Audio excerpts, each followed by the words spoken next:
नमस्कार साथियों, का जो परिदृश्य दिख रहा है वो कुछ बदला हुआ दिख रहा है, लेकिन इन गेहूं की फसल लगभग पूर्ण रूप से कट चुकी है। कई किसान आपको फसल काटते हुए दिखाई दे रहे होंगे। चारा है जिसे चरी कहते हैं कि ये कुछ क्षेत्र ऐसे हैं जहाँ की अभी गेहूं की कटाई आरंभ नहीं हुई है।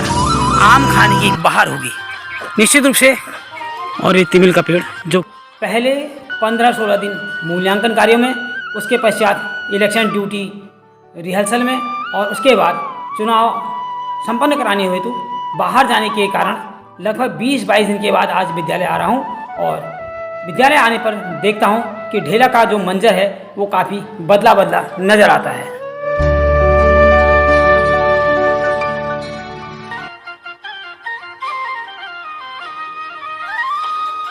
नमस्कार साथियों, नए दिन की नई शुरुआत एक नए ब्लॉग के साथ। और आज ब्लॉग की शुरुआत गांव ढेला के खूबसूरत खेतों से। साथियों, आज आपको मेरे पीछे का जो परिदृश्य दिख रहा है वो कुछ बदला हुआ दिख रहा होगा। पहले मैंने आपको जो खेत दिखाए थे उनमें गेहूं के कुछ पौधे हरे थे, कुछ अर्ध पके थे और कुछ पक चुके थे।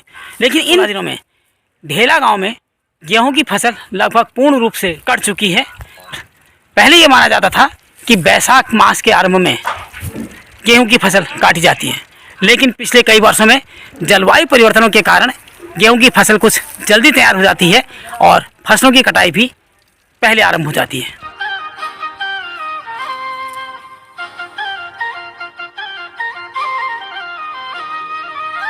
गेहूं के खेतों में इस ओर को फसल कटना आरंभ नहीं हुआ है, लेकिन फिर भी कुछ हिस्से आपको दिख रहे होंगे जहां की गेहूं की फसल कट चुकी। खेतों के इस भूभाग में कई किसान आपको फसल काटते हुए दिखाई दे रहे होंगे, अपने मुंह को ढके हुए ताकि धूल उनके फेफड़ों तक न पहुंच पाए। और एक बुजुर्ग किसान जो गूल है उसे ठीक करते हुए। नमस्कार, आपका शुभ नाम? आपका मेरा शुभ नाम बचे सिंह। बचे सिंह, आप यहीं ढेला के रहने वाले होंगे? ये सामने के रहने। अच्छा, आप यहाँ गेहूँ काटने के लिए आए होंगे? गेहूँ काटने के लिए आए। अच्छा, लगभग कितने दिन का काम और बचा अभी? नहीं तो हम तो आज पहली बार आए, इनको तो काटना था, नहीं तो खाली नहीं है, इनको टाइम नहीं है। अच्छा अच्छा अच्छा, बोले यार कर दो जरा। अच्छा अच्छा।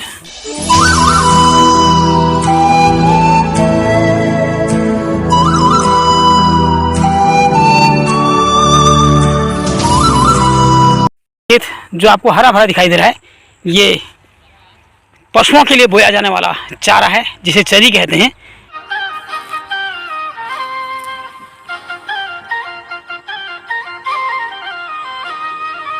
और गेहूं की इन सुनहरी बालियों को देख करके लगता है कि फसल बहुत अच्छी हुई है।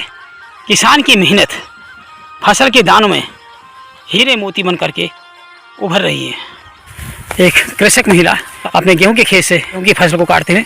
कतने दिन है कि कटाई शुरू हुई? 4-5 दिन हो गए। कितना रह गया लगभग अभी?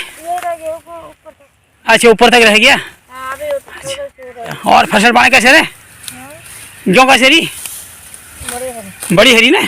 अच्छा, ये राघव हमारे विद्यालय का 12th का छात्र अभी परीक्षा दे करके आया है और परीक्षा समाप्त होने के पश्चात कृषि कार्य में लगा है। ये कुछ क्षेत्र ऐसे हैं जहाँ की अभी गेहूं की कटाई आरंभ नहीं हुई है। दूर दूर तक गेहूं की पकी सुनहरी फसल लहलहाती हुई दिख रही है। ये खेत जहाँ गेहूं की फसल काट ली गई है, लोग किसानों के द्वारा जगह जगह पर उनके गट्ठर बना के रख दिए गए हैं, जिनको कि आराम से बाद में धीरे धीरे अपने भंडार गृहों तक पहुंचाया जाएगा। कई जगहों पर गेहूं को काटने के बाद पराली इकट्ठा करके चट्टों के रूप में एकत्र कर दी गई है। किसान ट्रैक्टर की सहायता से कटी हुई फसल को अपने खलिहानों की ओर ले जाते हुए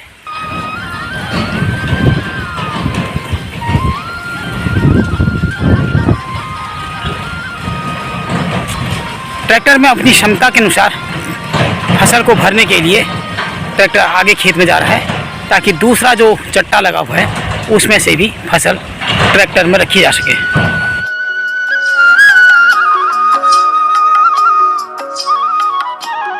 साथियों, आजकल आम के पेड़ों पर आम लग चुके हैं और आम छोटी छोटी अमियाँ आपको दिखाई दे रही हैं। देख रहा हूँ कि तमाम पेड़ों पर जम के फल लगा है। अगर ये फल पकने तक रह गया तो इस बार आम खाने की बहार होगी। ये ढेला स्थित एक बहुत बड़ा आम का बगीचा, जिसे शेठ जी का बगीचा कहते हैं, और इस बगीचे में कम से कम 200-250 आम के पेड़ हैं, जो कि तमाम आम के फलों से लदे पड़े हैं। हालांकि आम अभी छोटा है और अब निश्चित रूप से जब अंधड़ आएगा तो इसमें से काफ़ी कुछ आम नीचे गिर जाएंगे, लेकिन फिर भी देख करके लगता है कि बहुत आम आ रहा है।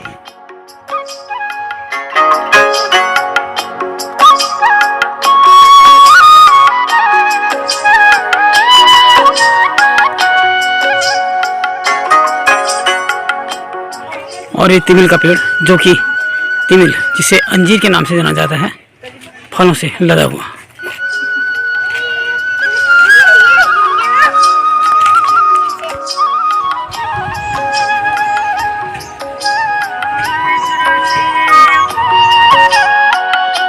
और ये अमरूद का पेड़, जिस पर बौर आया है, फूल आए हैं, निश्चित रूप से बहुत अच्छे अमरूद होंगे।